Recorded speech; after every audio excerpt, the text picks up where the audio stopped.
that's cool. And is it true that for some people there's certain um, nationalities that they seem to have a sort of spark with? Yeah, I think that's true, and I think that's totally fine.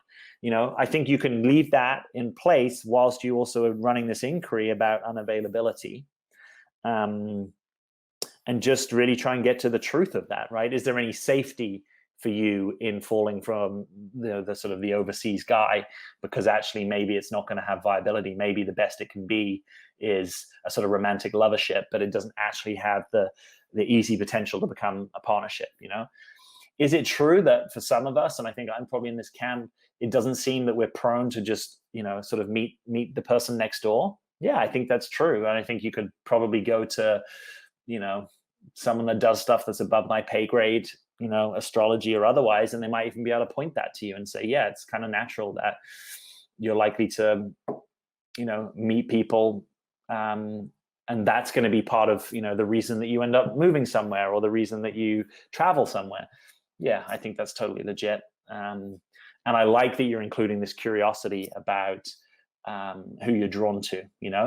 Now, if you're going to be drawn to Australian men, within that category, is it possible to try and notice before you get involved, before you project any ideas of who he is, what this could be, to get a sober, boots on the ground, as objective as possible assessment about his availability? That would be cool, right? So just because someone is from overseas, there is a structural piece there that might be difficult. But could I also kind of notice, is there actually something else more sober that I can touch into?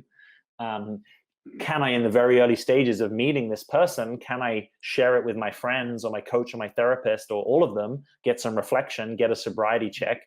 I'm kind of a fan of that. Be willing to take questions about, how available is this person? How likely are they to want to settle down into a more day-to-day relationship? So that you're not protecting yourself from the hard edge of those questions. That's probably what I would want you to include in your inquiry.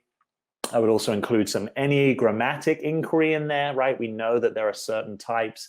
So just quickly, we know, for example, the 4 structure in the Enneagram is one of those that's most prone to noticing what's missing, which I think sometimes can lead to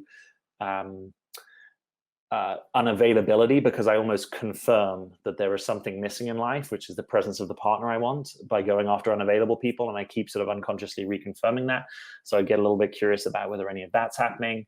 I get a bit curious about attachment dynamics, right? Sometimes there's a sort of ambivalent attachment where, the other person comes close and you kind of move away, and then they go away, and then you start to come close to them.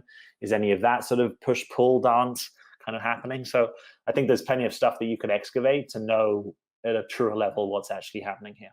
So if you've liked this video, you'll probably be interested in joining the Becoming the One community, because that is where this video was taken from. If you click the first link beneath this video, you'll be part of an invitation to join the program today for just $1.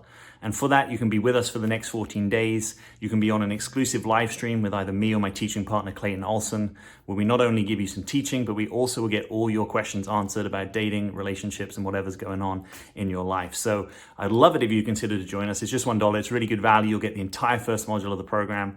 You get to be with us on a live stream. You also get 2 other bonuses that we'll throw in, and all that just for $1. So click that link beneath this video. Thanks for watching this video. We'll see you on the other side.